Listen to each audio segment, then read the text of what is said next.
Morning, y'all. How are y'all doing today? It's your boy Nerdy Red 23 here again. I'm here to talk about a classic right here, Anita Baker. She released her second album, Rapture, of March 20th, 1986. Happy 40 years to this classic right here. And this album is still incredible. An incredible R&B album by her. Excuse me. It became Baker's breakout album, earning her 2 Grammy Awards, and the album's first track, Sweet Love, was a top 10 Billboard hit in addition to winning a Grammy Award, and the album has sold over 8 million copies worldwide, including 5 million in the US alone. In 1984, while Baker was signed to Beverly Glen Music, which had released her 1983 debut, The Songstress, she was offered a considerably better recording contract with Elektra Records, part of Warner Communications. As she was having some difficulties with Beverly Glen, she accepted Warner's offer and notified Beverly Glen that she was no longer willing to perform under the terms of her contract with them. As Baker commenced working on her first album for Elektra,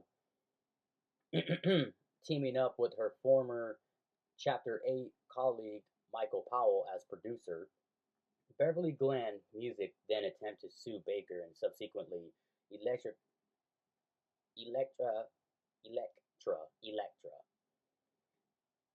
I meant to say Elektra slash Warner to prevent the release of any new recordings by her, and her album was finished as the case was heard, and ultimately Beverly Glen's music legal action failed.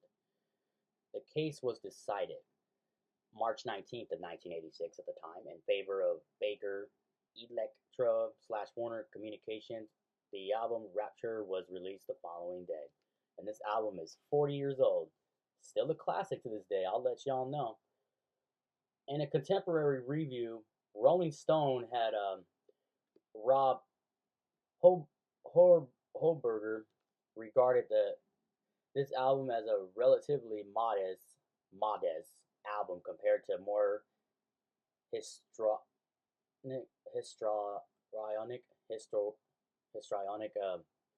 female singers, while praising the symbiotic relationship Baker shared with her band. Occasionally, he believed the groove-based music lacked variety, and the singer drifted into some superfluous, superfluous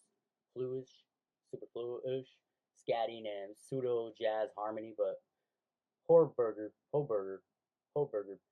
ultimately deemed her an acquired but enduring taste. At the end of 1986, the album was ranked number 2 among the albums of the year by NME, and it was voted number 23rd best album, the 23rd best album of the year of Paz and Job, an annual poll of American critics published by the Village Voice. Robert Christgau, an annual the newspaper's lead music critic, was less impressed and viewed the record as merely a soulful, sexier version of soft rock and easy listening. It's also husky. It's all husky, burnish mood, the fulfillment of the Quiet Storm format black radio, a reification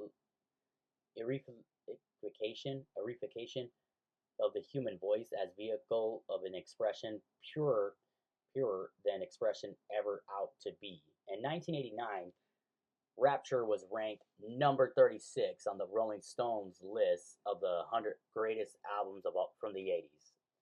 And the same publication would later include the album as number 404 on their 2020 list of 500 greatest albums of all time.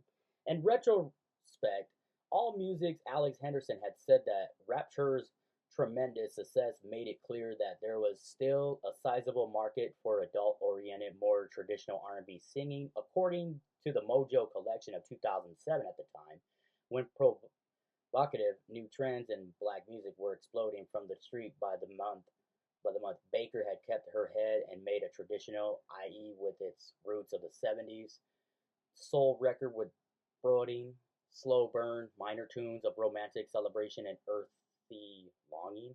According to CBC, music journalist Amanda Paris, Baker defined Quiet Storm in the 80s, and her album Rapture is one of the subgenre's milestones. Pitchfork placed the album at number 149 on its list of the 200 best albums of the 1980s. And the album peaked at number 11 on the Billboard 200 in the US and number 13 on the UK albums chart. And two hit singles and Sweet Love and Caught Up in the Rapture. The album received significant 40 formats. Airplay on both Black Radio and Top 40 formats on like Baker's 1983 debut, the Songstress, and by October of '87, Rapture had sold 3 million copies, and it propelled Baker to stardom and soul and pop music during the late '80s, winning two Grammy Awards, and eventually sold over 8 million copies worldwide. This album is still classic. I'll be on that rail, y'all. This is still a classic. I'll be on that rail. So you definitely got other hits on here too. You got Been So Long, You Bring Me Joy, and of course I already mentioned Sweet Love, Mystery, No One in the World, Same Old Love, Watch Your Step. These are just incredible, phenomenal hits, man. This album is extraordinary. And I'm going to still bump it to this day. For 40 years ago, shoot, this is a classic. Whew, look at that record. Anita Baker is a legend forever. She is a legend. I'm always going to bump her records, especially this one. No doubt. I'll tell y'all on that real. I will never stop bumping her. This is a legend right here. You know, if you love R&B, soul, Quiet Storm music, this record is a must to own right here. This is a must to own in your LP collection. I hope y'all are watching. What is your favorite song off this classic right here? Don't forget to hit that like and subscribe and comment. Follow your boy, and I will be glad to return. Y'all have a blessed one and stay safe and keep bumping this album on your turntables. And if y'all don't have it, go search for it, bump it too. Peace, y'all.